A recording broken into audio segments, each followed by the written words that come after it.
और बच्चे कैसे हैं आप लोग? आज हम लोग शुरू करेंगे आप लोगों का कार्नोट इंजन। ठीक है, ये लास्ट टॉपिक है आपका, उसके बाद आपका थर्मोडायनामिक्स कंप्लीट हो जाएगा। तो देखिए, कार्नोट इंजन जो है वो एक्चुअल में एक आइडिया है कि how you can do thermal energy into the mechanical work. ठीक है, तो एक इंजीनियर था जिसका नाम कार्नोट था। ठीक है, उसने ये बताया कि आप जो है मशीन मतलब एक इंजन को, यानी एक ऐसी मशीन जो हीट एनर्जी को मैकेनिकल में कन्वर्ट कर पाए, उसको हम लोग कैसे करेंगे। ठीक है, तो हम लोग क्या पढ़ने जा रहे हैं? Carnot engine. तो देखिए, कार्नोट इंजन की अगर हम बात करें तो कार्नोट इंजन जो होता है हमारे पास, कार्नोट इंजन। अब देखिए इसमें क्या प्रोसेस है, क्या है। ठीक है, ये देखिए कार्नोट इंजन की अगर हम बात करें तो इसके अंदर हमें 3-4 चीज़ों की ज़रूरत पड़ेगी। सबसे पहले होगा हमारे पास एक सिलेंडर होना चाहिए जिसमें हम लोग आइडियल गैस को फिट करेंगे। किसको रखेंगे? आइडियल गैस को। ठीक, दूसरा हमारे पास होता है सोर्स, सिंक और इंसुलेटिंग पैड। ठीक है, ये 4 चीज़ें हमारे पास होना चाहिए। वर्किंग सब्सटेंस जो हमारे पास यहाँ पे होगा वो एक आइडियल गैस होगी, क्योंकि हम फिजिक्स में आइडियल गैस की बात करते हैं, रियल गैस इतना हम लोग के कोर्स में नहीं है। वो आप लोग जो है केमिस्ट्री में स्टडी करते हैं कि रियल गैसेस किस तरह से बिहेव करती हैं। यहाँ पे ऐसे हम लोग रियल गैस के बारे में ज़्यादा डिस्कस नहीं करेंगे। ठीक है, तो हमें क्या क्या चाहिए होगा? तो कार्नोट इंजन में क्या चाहिए? पहला हमें चाहिए क्लोज्ड सिलेंडर। क्या चाहिए? Closed cylinder. तो एक तो हमें चाहिए क्लोज्ड सिलेंडर। ठीक है, ये हमें चाहिए क्लोज सिलेंडर। क्लोज सिलेंडर कैसा होगा? देखिए, ये हमारे पास एक सिलेंडर हो गया, दिस इज द सिलेंडर, ये सिलेंडर है।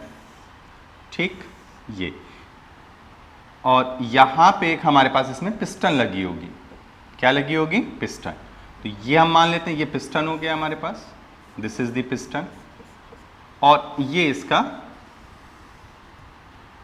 निडल हो गया जिससे हम पकड़ के ऊपर नीचे कर सकते हैं। ठीक है, ये बात समझ में आ रही? तो ये हमारे पास क्या है, इस तरह से हो जाएगा। ठीक है, ये सिलेंडर हो गया पूरा, इस तरह से इसमें गैस फिल्ड रहेगी। ठीक है, ये सिलेंडर हो गया और इसमें क्या भरा होगा? यहाँ पे आइडियल गैस। ठीक है, ये, और ये क्या हमारे पास? Frictionless piston.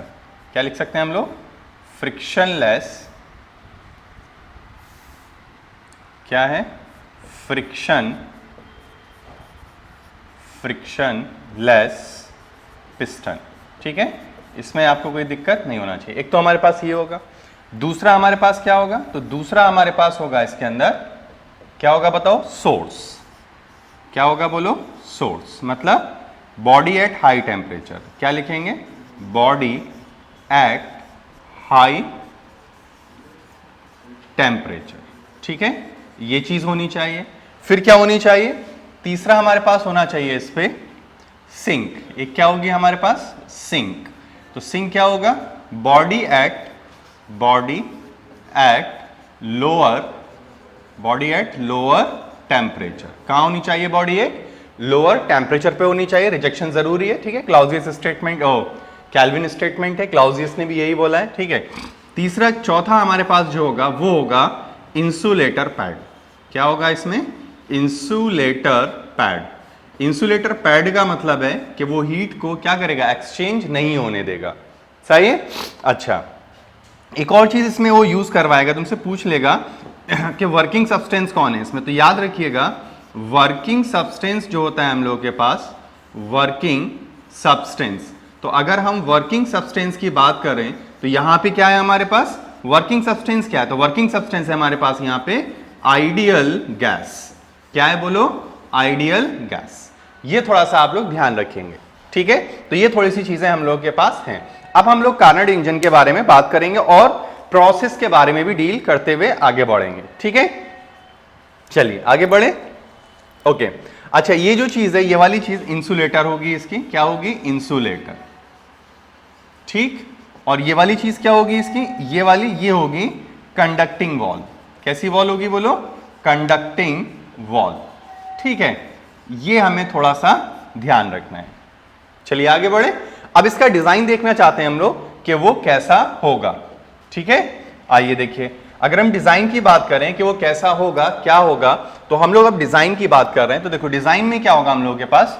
सबसे पहले हमारे पास यहां पर एक इस तरह से ये सिलेंडर हमने ले लिया। कैसा सिलेंडर लेंगे बोलो? Closed cylinder. तो this is the closed cylinder. और ये कैसी वॉल होगी, मैं थोड़ा अलग बना दे रहा हूं इसको। ये जो वॉल होगी हमारी, ये वाली वॉल, ये कंडक्टिंग होगी। कैसी होगी, कंडक्टिंग। अच्छा, और क्या होगा हमारे पास, इसके पास पिस्टन होगा। ये रहा हमारा piston, this is the piston, ठीक। और यहाँ पे इस तरह से एक सपोर्ट होगा जिससे ये मूव कर पाए ऊपर नीचे। और इसमें क्या भरा होगा बताओ, आइडियल गैस, 1 मोल आइडियल गैस इसमें भरा होगा, ठीक है। तो ये बात समझ में आ गया, ये हो गया। अब हमें क्या बनाना है, सोर्स। तो चलिए अब हम बनाते हैं इसमें सोर्स। तो अब हम बना रहे हैं यहां पे सोर्स। तो ये हमारा क्या हो गया, सोर्स। सोर्स, सोर्स मतलब क्या हुआ बोलो, बॉडी एट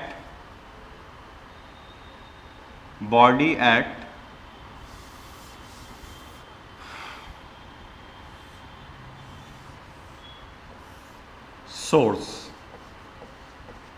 क्या मतलब, बॉडी हाई टेम्परेचर, बॉडी है लेकिन कैसे टेम्परेचर पे बोलो, हाई। तो हमने क्या मान लिया उसको, T1। फिर हम लोग क्या लेंगे बताओ, इंसुलेटिंग पैड। क्या लेने वाले हैं बताओ, insulating pad. This is our insulating pad. कैसा पैड है बताओ, ये इंसुलेटिंग, ये। तो इसको क्या लिखेंगे, इंसुलेटिंग पैड। तीसरा क्या होगा हमारे पास बोलो, सिंक। तीसरी चीज क्या होगी हमारे पास, सिंक। तो अब हम क्या बनाने जा रहे हैं, सिंक। तो ये हमने बना लिया सिंक। तो अगर हम सिंक की बात करें, यहां बना लेते हैं हम लोग सिंक।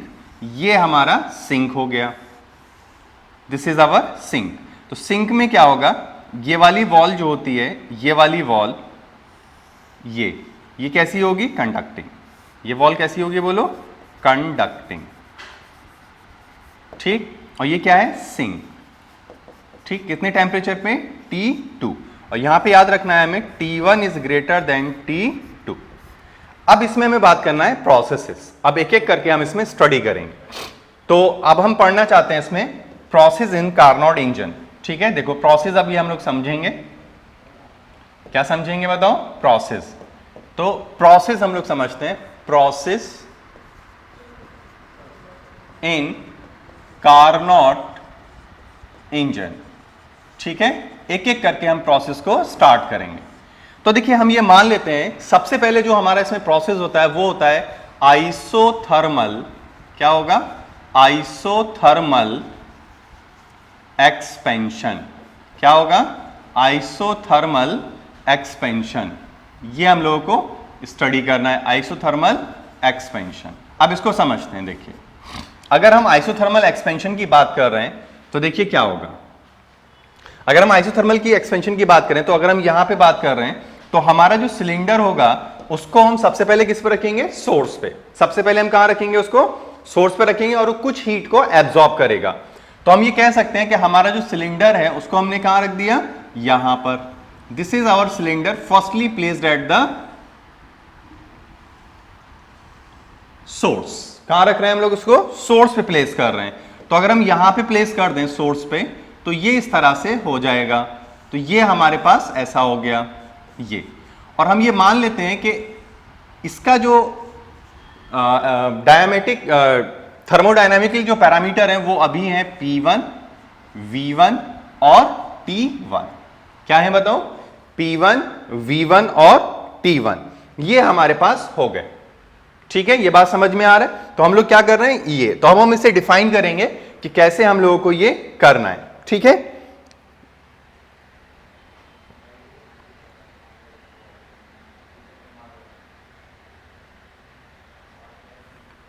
चलिए करें, देखिए।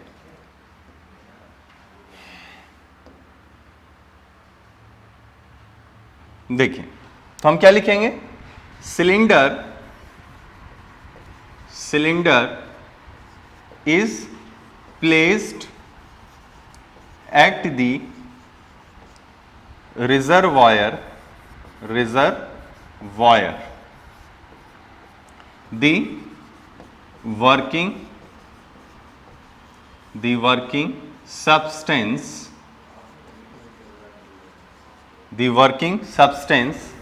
that is ideal gas is absorb the heat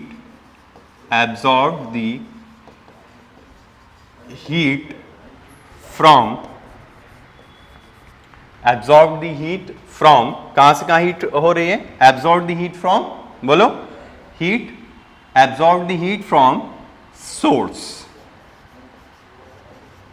ठीक है, and gas start to expand, gas start to expand by increasing the volume V1 to V2, कहां से कहां तक बताओ?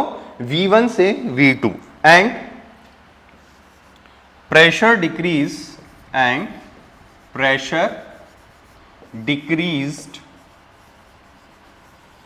from P1 to P2, ठीक है, ये हमारे पास मिल गया। तो हमें क्या करना है? वर्क डन निकालना पड़ेगा कि how much work has to be done. तो इसमें अगर हम वर्क डन निकालें तो देखिए इसमें कितना वर्क डन आएगा। तो हम बोले अगर इसमें कि हमें वर्क डन चाहिए, ठीक है, तो वर्क डन में हम क्या लिखेंगे बताओ? म्यू एन आर, ठीक है, हमने कितना लिया है? 1 मोल गैस, अगर n मोल है तो हम इतना लिख लें, एन आर क्या लिखेंगे यहां पे बताओ? T2 माइनस T1, क्या लिखेंगे बताओ? क्या है यहां पे? Isothermal expansion. तो आइसोथर्मल में हम लोग क्या करेंगे? आइसोथर्मल करेंगे हम लोग NR ln V2 upon V1। Work कैसा होगा? पॉजिटिव। क्यों? क्योंकि इसमें क्या हो रहा है? Thermal expansion. क्या हो रहा है? Thermal expansion. तो this is our equation number 1। क्या हो गई हमारी इक्वेशन नंबर 1, ठीक है। तो ये चीज हमें मिल गया। अब अगर हम इनका इंडिकेटर डायग्राम बनाने की कोशिश करें तो देखिए कैसे बनेगा। तो अब हम इंडिकेटर डायग्राम की बात कर रहे हैं, इस पे देखिए कैसे बनाएंगे अगर हमें इंडिकेटर डायग्राम की जरूरत पड़े। तो मैं यहाँ पे इंडिकेटर बना रहा हूँ, फिर आगे प्रोसेस की हम बात करेंगे। तो इंडिकेटर डायग्राम अगर हम इनका बनाएं, इंडिकेटर पीवी डायग्राम, कैसा डायग्राम? PV diagram. तो अगर हम इंडिकेटर पीवी डायग्राम की बात करें तो कैसा बनेगा? तो उसको देखो, ये हमारे पास इस तरह से हमने इसको बना लिया, ये ठीक, ये हमने बना लिया। This is P and this is V। तो हम ये मान लेते हैं कि हमारा जो प्रोसेस है वो यहां से स्टार्ट होगा, इसका नाम A है और यहां पे भी पैरामीटर हमारे पास P1, V1 और क्या है? T1। तो हमने पहला प्रोसेस क्या बोला है? Isothermal expansion. तो क्या होगा? आइसोथर्मल एक्सपेंशन में ये इस तरह से एक्सपेंड करेगा, ये। तो ये हमारा हो गया आइसोथर्मल, ठीक है, क्या? एक्सपेंशन। क्या हुआ बोलो? Isothermal expansion. और अगर हमें इसका वर्क डन निकालना हो तो कैसे निकालेंगे वर्क डन? तो इसमें वर्क डन तो याद है ना तुम्हें, ऐसे हम खींचेंगे ये, और ये इसका वर्क डन आ गया ABEF। तो ये वर्क डन आ जाएगा हमारा ABEFA, ठीक है। अच्छा, तो यहां पे हमारे पास पैरामीटर क्या हो गए? P2 हो गया, V2 हो गया और T1। आइसो है तो T1 का T1 ही रहेगा। अब देखिए नेक्स्ट प्रोसेस हम लोगों के पास क्या होता है इसमें, ठीक है। अगर हम नेक्स्ट प्रोसेस की बात करें तो देखिए क्या होगा। तो अगर हम नेक्स्ट प्रोसेस की बात करें तो नेक्स्ट प्रोसेस इसके अंदर होता है एडियाबैटिक एक्सपेंशन। क्या पढ़ने जा रहे हैं हम लोग? Adiabatic expansion. तो देखिए अब जो हमारा प्रोसेस है, प्रोसेस नंबर 2, उसको बोलते हैं एडियाबैटिक एक्सपेंशन। क्या होगा? Adiabatic expansion. तो अगर हम एडियाबैटिक एक्सपेंशन की बात करें तो अब क्या होगा? अगर हमें एडियाबैटिक एक्सपेंशन कराना है तो हम क्या करेंगे? उसने हीट तो वहां ले ली पूरी, यानी अगर हम इसकी बात करें यहां पे तो देखिए क्या होगा, ये देखिए, हाँ। तो अगर यहां पे हमारा गैस है, ये तो हो गया हमारे पास। अब हम लोग क्या कर रहे हैं? अब इसने हीट ले लिया, अपना P1 V1 T1 कर लिया। अब हम क्या करेंगे? इसको और एक्सपेंड कराएंगे, ठीक है। क्या करेंगे? और एक्सपेंड कराएंगे। तो हम लोग क्या करेंगे? अब इसको, सिलेंडर को हम इस पे रख देंगे। तो ये हमारा क्या हो जाएगा? सिलेंडर हो गया। तो जब हमने इसको सिलेंडर को यहां रख दिया तो अब क्या करेगा, ये एक्सपेंड करेगा। तो हमने माना कि पिस्टन हमारी मूव करके यहां पर पहुंच गई। जब यहां पर पहुंच गई तो गैस कुछ इस तरह से एक्सपेंड कर गई होगी, करेगी कि नहीं? मतलब हमने क्या करा, हमने इसको तो एनर्जी दे दी, अब उस एनर्जी को थोड़ी देर इसमें रखा तो ये क्या करेगा, वर्क करेगी, गैस इंटरनल एनर्जी बढ़ा के वर्क एनर्जी करेगी और ये यहां पे कहीं पहुंच जाएगी। तो अब हमने ये मान लिया कि अब जो इसका इस वक्त जो है एडियाबैटिक एक्सपेंशन जो हो रहा है, अब जो है इसका वो कितना है, कितना होगा बताओ? तो कहां से कहां जाएगा, P2 P2, अब P2 तो वो हो ही गया, ठीक है ना। अब क्या करेगा, P3 हो जाएगा और क्या मानेंगे, V3 हो जाएगा और क्या हो जाएगा बताओ, T2। क्या हो जाएगा, T2। तो अब देखो हम लोग क्या कर रहे हैं इसमें,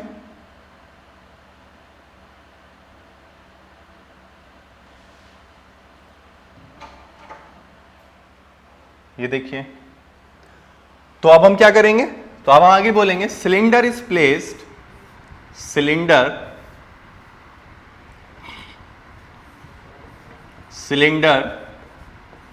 is placed at the insulating pad and gas is fully expand, जितना हो सकती है उतना एक्सपेंड करेगी, fully expand, volume increases from V2 to V3, pressure decreases from P2 to P3 and temperature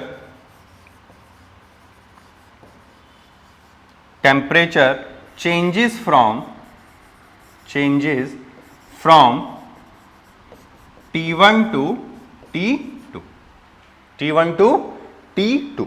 ये बात समझ में आया? अच्छा, अब ये हो गया हमारे पास। वर्क डन कितना होगा इसमें बताओ? तो अगर हम वर्क डन निकालें इसमें, तो एक्सपेंड कर रहे हैं तो क्या लिखेंगे, एन आर, क्या लिखेंगे बताओ, एन, क्या लिखेंगे बताओ हम इसमें? तो यहां हम लिखेंगे एन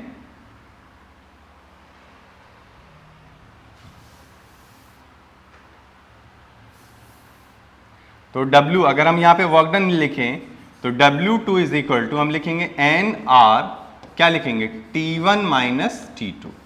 क्या लिखेंगे, T1 माइनस T2। चलिए ठीक है, ये बात क्लियर हो गई हमारे पास। तो ये हमें समझ में आ गया। अब इसका पीवी डायग्राम अगर देखें तो कैसा बनेगा, आइए देखिए। तो यहां पे एक्सपेंड कर रहे हैं तो देखो हम कैसे बनाएंगे इसको। तो अगर हम इसकी बात करें तो ये कुछ ऐसे करके और नीचे आ जाएगा ये। तो ये क्या है, एडियाबैटिक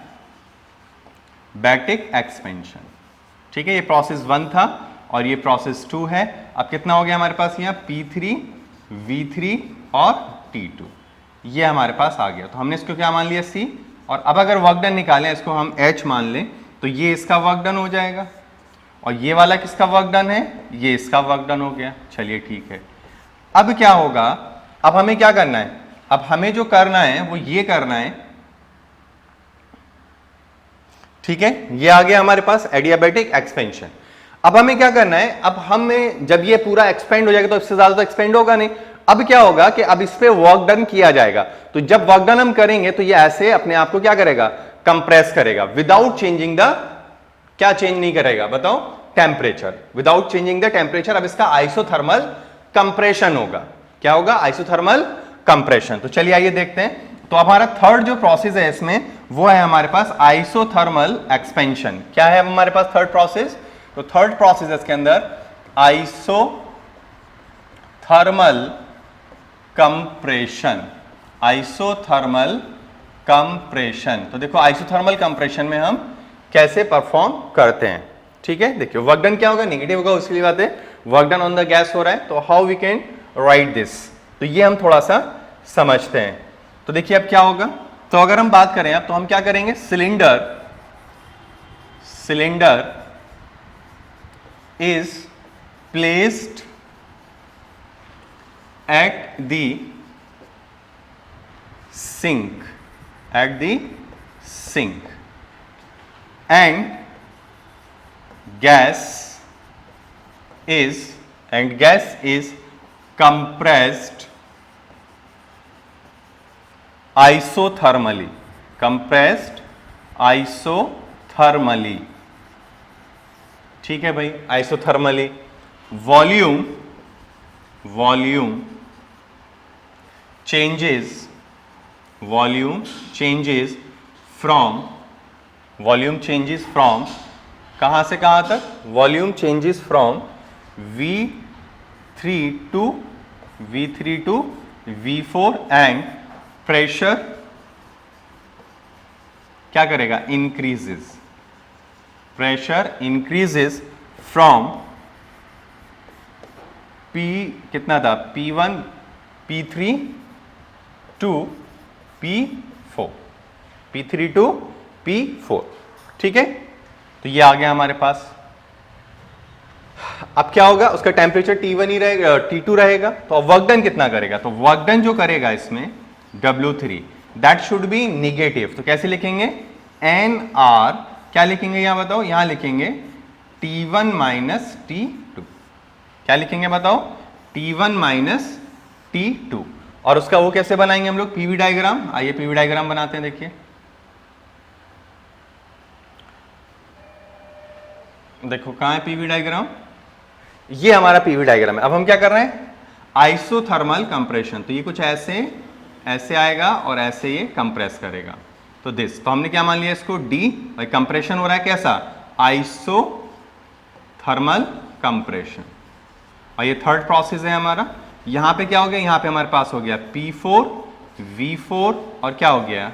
T2.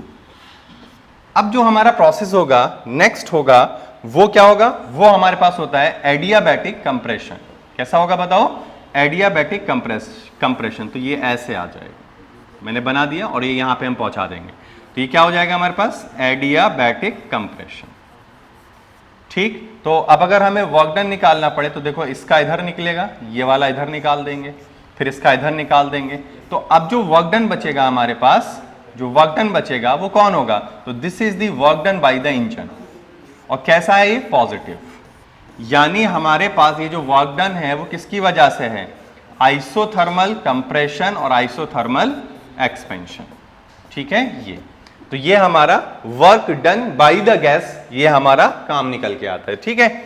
चलिए आगे बढ़े. आप आइए देखिए.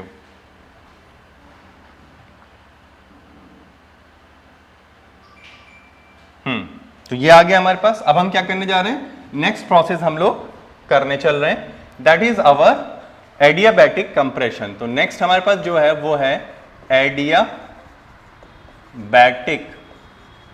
कंप्रेशन.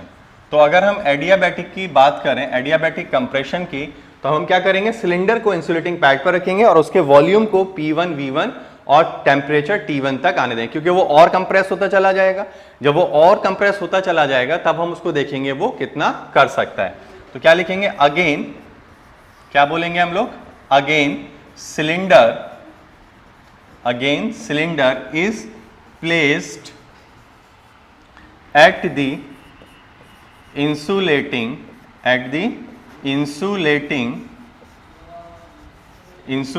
पैड. कहां पे रख देंगे हम लोग बताओ? Insulating pad. अगर हम उसको इंसुलेटिंग पैड पर रख देंगे देन गैस compresses to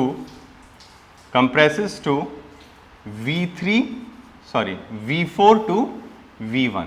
क्या लिखेंगे? V4 to V1. And pressure कहां से कहां चला जाएगा? P4 से कहां आ जाएगा? P4 to P1.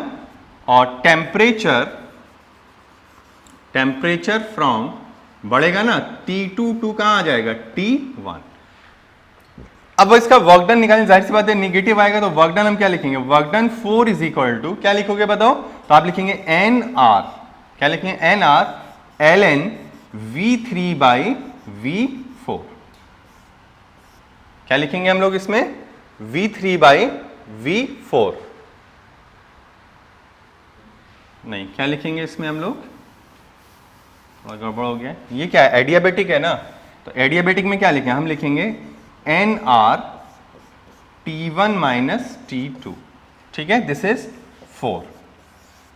एक मिनट जरा रुको, हाँ ये नहीं है, ये गलत है, यहां पे क्या करना है हमें, ये देखो यहां पे हम लिखेंगे ln V3 बाई V4, ये हमें थोड़ा सा याद रखना है, दिस इज थर्ड इक्वेशन। अब हमें निकालना है टोटल वर्क, तो अगर हमें टोटल वर्क डन निकालना हो तो जितनी भी क्लॉकवाइज यानी एक्सपेंशन में वर्क क्या हो रहा है, पॉजिटिव, कंप्रेशन में कैसा हो रहा है, निगेटिव, तो हमें क्या निकालना है, टोटल वर्क। तो अगर हम टोटल वर्क की बात करें तो how we can take this, तो टोटल वर्क डन अगर हमें निकालना है तो देखो अब total work done, total work done by gas, अब गैस ने टोटल काम कितना किया ये हमें निकालना है, तो हम लिखेंगे W is equal to W1 plus W2 minus W3 plus W4, क्यों, क्योंकि ये एडियाबैटिक और आइसोथर्मल कंप्रेशन है, ये एडियाबैटिक एक्सपेंशन और आइसोथर्मल एक्सपेंशन है, ठीक है। तो अगर हम इसकी बात करें तो उसको हम क्या लिखेंगे, एन आर और क्या आएगा बताओ, N R ln V2 upon V1, ठीक है, प्लस एन आर टी, क्या लिखेंगे बताओ, तो क्या करेंगे हम लोग, तो देखो हम लोग इसमें क्या लिखेंगे, N R T1 minus T2 minus, bracket में क्या लिखना पड़ेगा बताओ हम लोगों को, तो ब्रैकेट में हम लोगों को लिखना पड़ेगा, इसमें क्या लिखेंगे हम लोग, हम लिखेंगे N R ln V3 upon V4,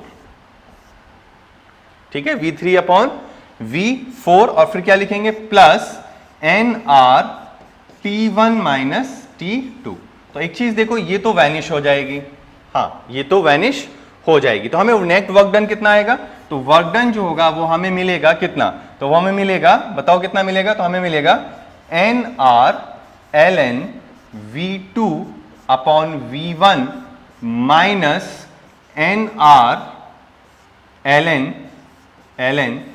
V3 upon V4, तो अगर हम इसमें वर्क डन लिखना भी चाहें तो कितना लिख सकते हैं, तो वर्क डन फाइनली हमारे पास आ रहा है कार्नोट इंजन में, तो हम क्या लिखते हैं, एन आर और यहां पे क्या लिख देंगे, ln V2 upon V1 minus ln V3 upon V4, this is the work done. अब चलिए ठीक है, ये वर्क डन तो हमने निकाल लिया, अब हमें क्या करना है, अब हमें निकालना होगा efficiency of the Carnot engine, क्या निकालना है हम लोगों को, efficiency of the Carnot engine. तो चलिए अब हम बात करते हैं how we can find the efficiency of a Carnot engine, किसी भी कार्नोट इंजन की इफिशियंसी कैसे निकाली जाएगी, तो देखिए इफिशियंसी ऑफ कार्नोट इंजन, तो इफिशियंसी क्या होती है बताओ, तो इफिशियंसी जो होती है वो हमारे पास होती है eta is equal to work done upon heat या आउटपुट अपॉन इनपुट, क्या लिखेंगे, आउटपुट अपॉन इनपुट, तो यहां पे जो आउटपुट है वो क्या है, वर्क डन, और इनपुट जो है वो क्या है हमारे पास, Q1, क्या है, Q1।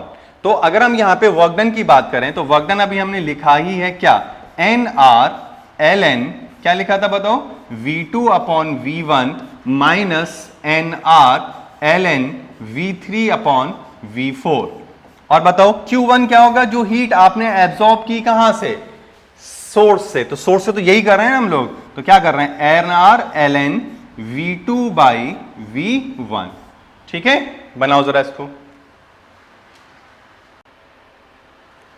चलिए हो गया ये। अब हमें क्या करना है, इफिशियंसी निकालना है, तो हमें इसमें कुछ ज्यादा नहीं करना है, बस इसका और इसका रेशियो निकालना है, तो चलें आइए देखिए, अगर हम इसकी बात कर रहे हैं तो हम लोग कैसे निकालेंगे, देखो तो अब हम लिखेंगे, तो therefore eta is equal to, क्या लिखेंगे हम लोग बताओ, N R ln V2 upon V1 minus ln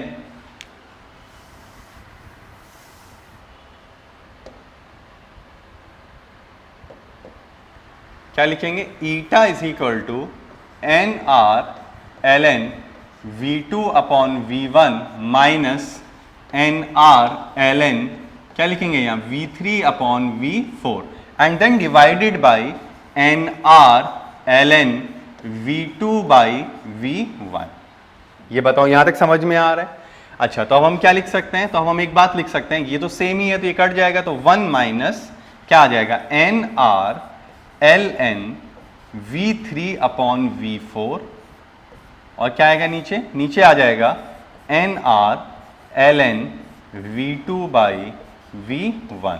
तो ये भी कट गया, तो हमें क्या मिल रहा है, तो हमें मिल रहा है 1 minus L N V3 by V4 upon क्या आ जाएगा, यहाँ आ जाएगा L N V2 by V1।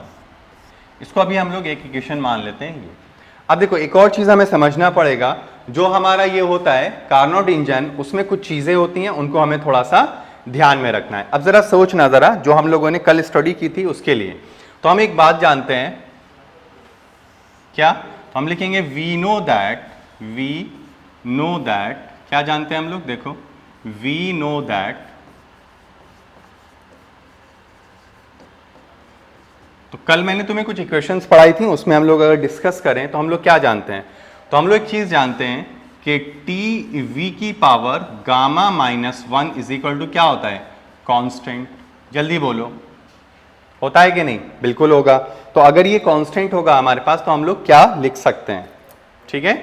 तो अगर हम इसकी बात करें तो what we have to write, तो हम लिख सकते हैं T1 into V1 gamma minus 1 is equal to T2 into V2 gamma minus 1, लिख सकते हैं कि नहीं।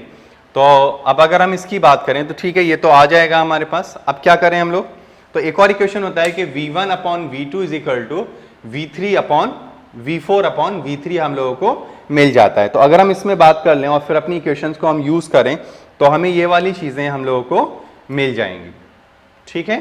तो अगर हम इन चीजों को निकालने की कोशिश करेंगे तो हम लोगों को क्या मिलेगा, तो अरे यार इसमें एक चीज छूट गई, आप लोगों का थोड़ा करेक्शन कर लीजिएगा, आई रियली सॉरी। यहाँ पे क्या आएगा, यहाँ पे आएगा T1 और यहाँ पे क्या आएगा, यहाँ पे आएगा T2। एक मिनट रुको,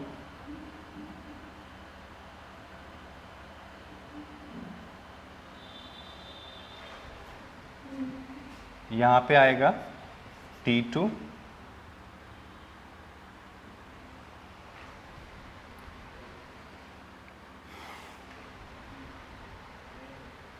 यहाँ पे आएगा T1, ठीक है। ये हम लोगों के पास होता था।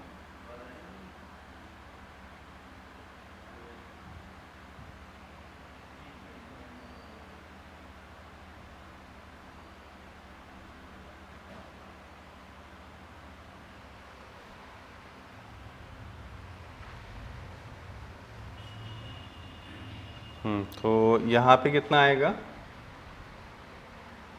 तो सही यहाँ आएगा T1 T2, ठीक है, और यहाँ आएगा T1, क्या आएगा T1, यहाँ आएगा T2 और यहाँ आएगा T1।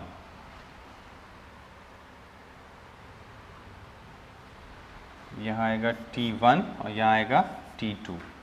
तो ये चीज़ अब आप रहने देंगे,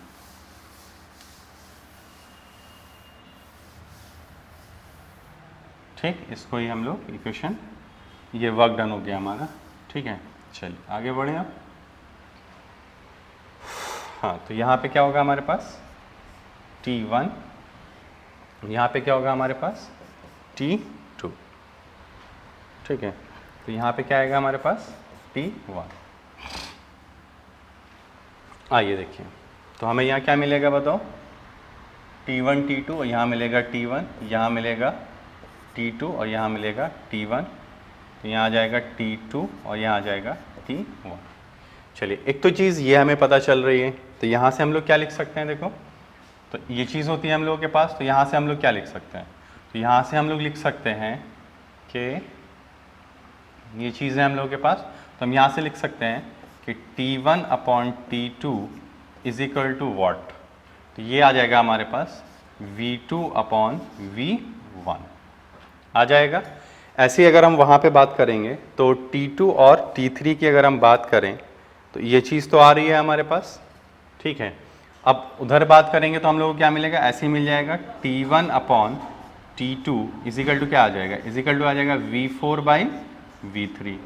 तो इनको अगर हम कंपेयर कर लें, इनको अगर हम क्या कर लें, कंपेयर कर लें, तो हमें मिलता है क्या मिलेगा हमें, हमें मिलेगा V2 अपॉन V1 बराबर हो जाएगा, ये हमको मिलता है T2 अपॉन T1 और ये हमें मिलेगा V2 upon V1 is equal to V3 upon V4, ठीक है।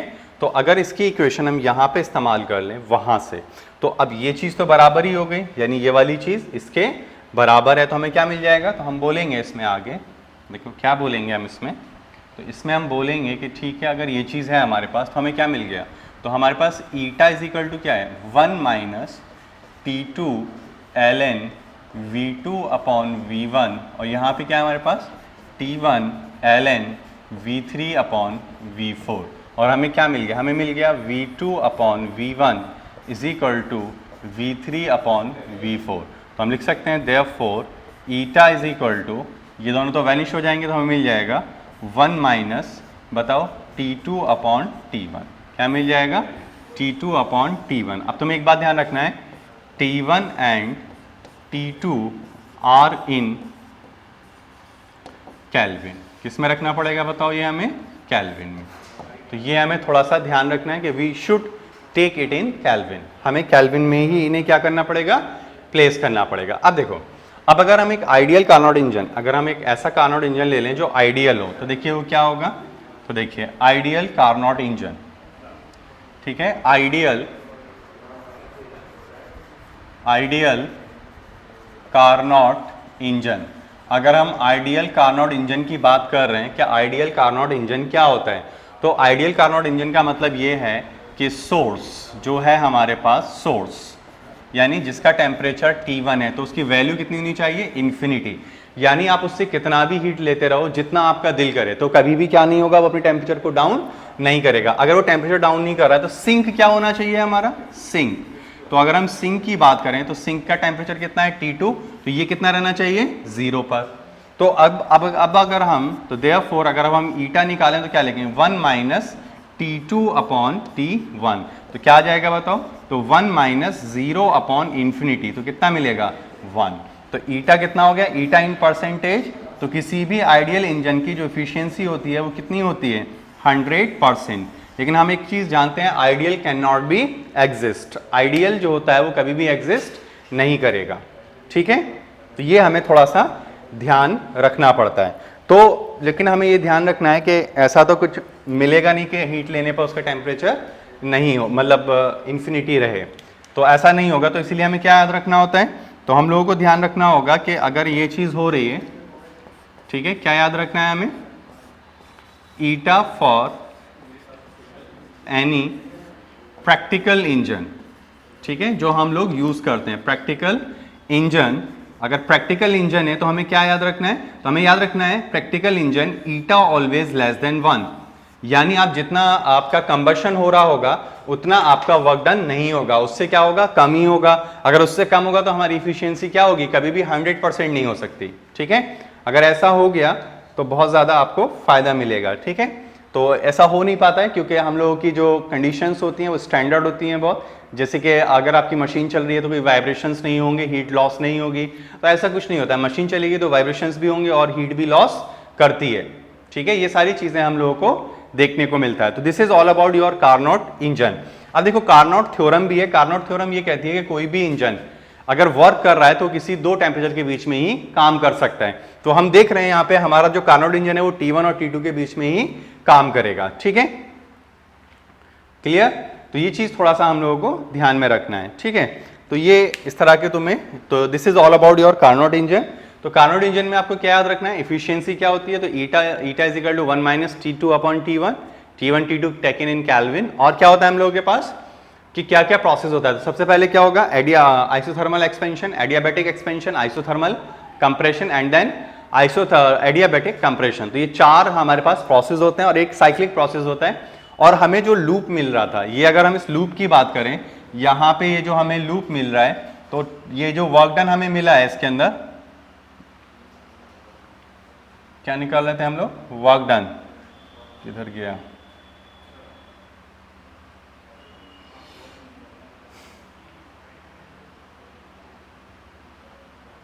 देयर इज किधर है,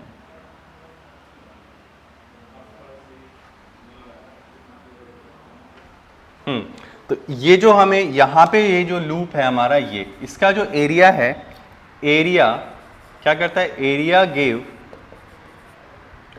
वर्क डन बाय गैस पर साइकिल, पर कार्नोट साइकिल, ठीक है, कार्नोट साइकिल। तो ये थोड़ा सा हम लोगों को ध्यान रखना है, ठीक है।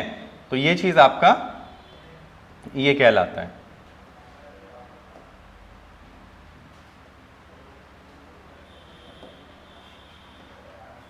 ठीक, अब देखो अगर हमसे ये कह दिया जाए कि कुछ अगर न्यूमेरिकल जैसे हम लोग ले लें, जैसे हमारे पास एक न्यूमेरिकल है, what is the efficiency of a Carnot engine working between ice point and steam point. देखो क्या है क्वेश्चन, क्या है, what is the eta of a Carnot engine, ठीक है, Carnot engine working between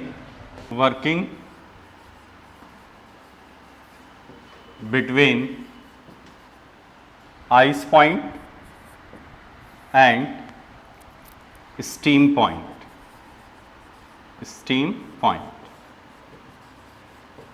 तो अगर हम इसकी बात कर रहे हैं तो देखिए हम लोग क्या करेंगे, हम इसमें बोलेंगे कि ठीक है, तो हमारे पास इफिशियंसी क्या है, तो इफिशियंसी की हम बात करें तो 1 माइनस T2 अपॉन T1।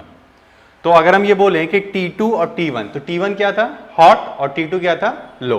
तो बताओ स्टीम क्या होगा, ऑब्वियसली बात है हॉट होगा, तो हम क्या लिखेंगे, T1 इज इक्वल टू कितना होता है 373 केल्विन, और T2 कितना होगा हमारे पास, तो ये कितना है आइस पॉइंट, तो आइस पॉइंट की अगर बात करें तो कितना होगा 0 केल्विन मतलब 270, 0 डिग्री सेल्सियस मतलब 273। तो ईटा हम कैसे निकाल सकते हैं, ईटा इज इक्वल टू कैसे निकालेंगे, 1 माइनस 273 बाई 373, तो कितना आ जाएगा बताओ, तो ये हमें मिलेगा 100 बाई 373, 100 बाई 373। और अगर हम परसेंटेज में बात करें, ईटा इन परसेंटेज, तो क्या लिखेंगे, this divided by 373 multiplied by 100, तो अबाउट कितना आ जाएगा बताओ, अगर हम इसको 400 मान लें, 400 तो 25 हो जाएगा ये, 25, और ये आ जाएगा हमारे पास 400 का मतलब हुआ 0 खत्म हो गया, यानी 25 के अराउंड अप्रोक्सीमेट, लगभग 25% के अबाउट आंसर आ जाएगा, ठीक है। तो ये बात समझ में आ रहा है, तो चलिए, तो this is all about your thermodynamics, ठीक है, तो इसको आप लोग कर लीजिएगा। तो ये आपका थर्मोडायनेमिक्स पूरा हो गया है। अब 11th का सिर्फ एक ही चैप्टर बचा हुआ है, दैट इज योर KTG, ठीक है, kinetic theory of gases.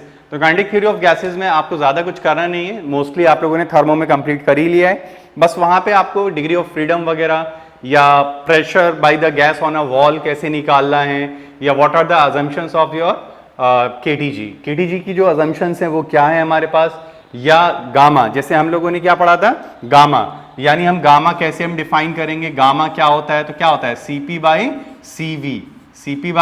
CV, तो उसको देखेंगे कितना होता है, अलग अलग गैसेस के लिए क्या होगा, जैसे डायटोमिक है, मोनोएटोमिक है, ट्राई एटोमिक है, ठीक है, इस तरह से अगर हम बात कर रहे हैं, डिग्री ऑफ फ्रीडम क्या होती है, ठीक है, ये सारी चीजें हम लोग अब डिस्कस करेंगे KTG में, ठीक है। तो जैसे आप लोग KTG कंप्लीट करेंगे उसी तरह से आपका 11th का सिलेबस ओवर हो जाएगा, ओके।